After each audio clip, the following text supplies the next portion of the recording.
السلام علیکم ورحمۃ اللہ وبرکاتہ۔ ہمارے یوٹیوب چینل راہ نجات نیٹ ورک میں آپ کا خوش آمدید ہے۔ آج ہم انشاءاللہ سورہ بقرہ کی آیت نمبر 58 اور آیت نمبر 59 کا ترجمہ اور تفسیر کریں گے۔ پہلے ہم انشاءاللہ لفظی ترجمہ کریں گے اور لفظی ترجمہ کے ساتھ ساتھ بامحاورہ ترجمہ بھی کریں گے۔ آپ سے گزارش ہے کہ اپنے پاس قلم اور کاغذ رکھ لیں تاکہ مشکل الفاظ کے معنی آپ لکھ سکیں اور اس طرح آپ کو سمجھنے میں اور یاد رکھنے میں سہولت اور آسانی ہو۔ اور اگر آپ شروع سے ہمارے ویڈیو دیکھنا چاہیں تو ہم نے آسان ترجمہ قرآن کے نام سے پلے لسٹ بنا رکھی ہے، وہاں جا کر آپ ہمارے سارے ویڈیو دیکھ سکتے ہیں۔ تو آئیے آج کا کلاس ہم شروع کرتے ہیں۔ اعوذ باللہ من الشیطان الرجیم، بسم اللہ الرحمن الرحیم۔ وَإِذْ قُلْنَا ادْخُلُوا هَٰذِهِ الْقَرْيَةَ فَكُلُوا مِنْهَا حَيْثُ شِئْتُمْ رَغَدًا وَادْخُلُوا الْبَابَ سُجَّدًا وَقُولُوا حِطَّةٌ نَغْفِرْ لَكُمْ خَطَايَاكُمْ وَسَنَزِيدُ الْمُحْسِنِينَ۔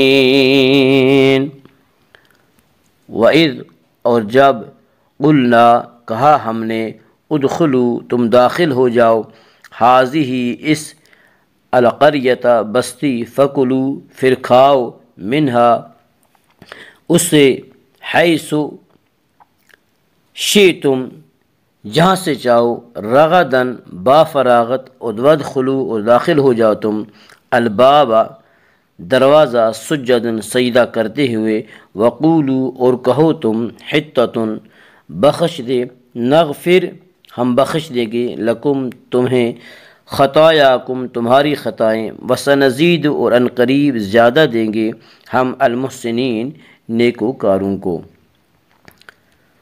وَإِذْ قُلْنَا ادْخُلُوا هَٰذِهِ الْقَرْيَةَ اور یاد کرو جب ہم نے حکم دیا داخل ہو جاؤ اس بستی میں، فَكُلُوا مِنْهَا حَيْثُ شِئْتُمْ پھر کھاؤ اس میں سے جہاں سے چاہو، جتنا چاہو، وَادْخُلُوا الْبَابَ سُجَّدًا اور داخل ہونا دروازے سے، سجدن سر کو جھکاتے ہوئے، وَقُولُوا حِطَّةٌ اور کہتے جانا، نغفر لکم حطۃ ہمیں بخش دے، نغفر لکم خطایاکم ہم تمہاری خطائیں بخش دیں گے، وسنزید المحسنین اور ہم نیکوکاروں کو زیادہ دیتے ہیں۔ وَإِذْ قُلْنَا ادْخُلُوا هَٰذِهِ الْقَرْيَةَ اور یاد کرو جب ہم نے تمہیں حکم دیا کہ اس بستی میں داخل ہو جاؤ۔ اس میں اختلاف ہے کہ وہ کون سی بستی تھی اور کس زمانے میں بنی اسرائیل نے اس بستی کو فتح کیا تھا۔ بائبل کی تصریح یہ ہے کہ اس شہر کو بنی اسرائیل نے حضرت موسیٰ علیہ السلام کی زندگی کے اخیر زمانے میں فتح کیا۔ وہاں انہوں نے بڑی بدکاریاں کی جس کے نتیجے میں اللہ نے ان پر وبا بھیجی اور 24,000 آدمی ہلاک کر دیے گئے۔ ایک چیز قرآن کا مطالعہ کرتے وقت ہمیشہ پیش نظر رہنی چاہیے، وہ یہ کہ قرآن کریم جن واقعات کا ذکر کرتا ہے اس سے مقصود صرف موعظت و عبرت ہوتی ہے، یعنی واعظ و نصیحت کے لیے ان واقعات کا ذکر کرتا ہے۔ اس سے اس واقعہ کی تاریخی حیثیت کا بیان مطلوب نہیں ہوتا۔ اس لیے قرآن کریم واقعات کے صرف ان پہلوؤں کو ذکر کرتا ہے، بیان کرتا ہے جن میں درس عبرت ہو۔ عموماً غیر ضروری تفصیلات کو نظر انداز کر دیا جاتا ہے، ورنہ قرآن کریم ایک قصہ گوئی کی کتاب بن کر رہ جاتی۔ وَادْخُلُوا الْبَابَ سُجَّدًا وَقُولُوا حِطَّةٌ نَغْفِرْ لَكُمْ خَطَایَاكُمْ وَادْخُلُوا الْبَابَ سُجَّدًا اور داخل ہونا دروازے سے، سجدن سر کو جھکاتے ہوئے۔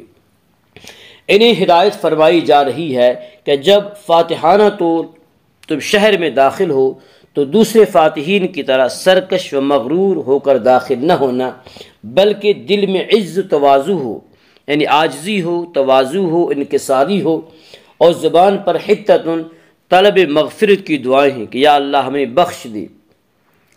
سجدن یہاں سجدہ کا لغوی معنی یعنی تذلل اور انکسار مراد ہے، یعنی عاجزی انکساری مراد ہے۔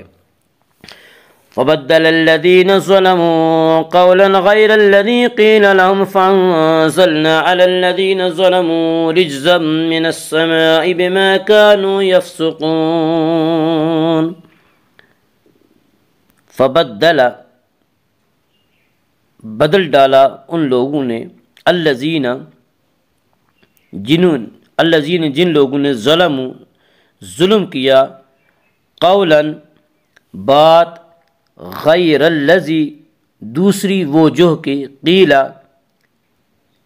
کہی گئی، لہم ان سے، فانزلنا پس اتارا ہم نے، علی پر، الذین جن لوگوں نے ظلم کیا، رجزن عذاب، من السماء آسمان سے، بما کیونکہ، کانوا تھے وہ، یفسقون نافرمانی کرتے۔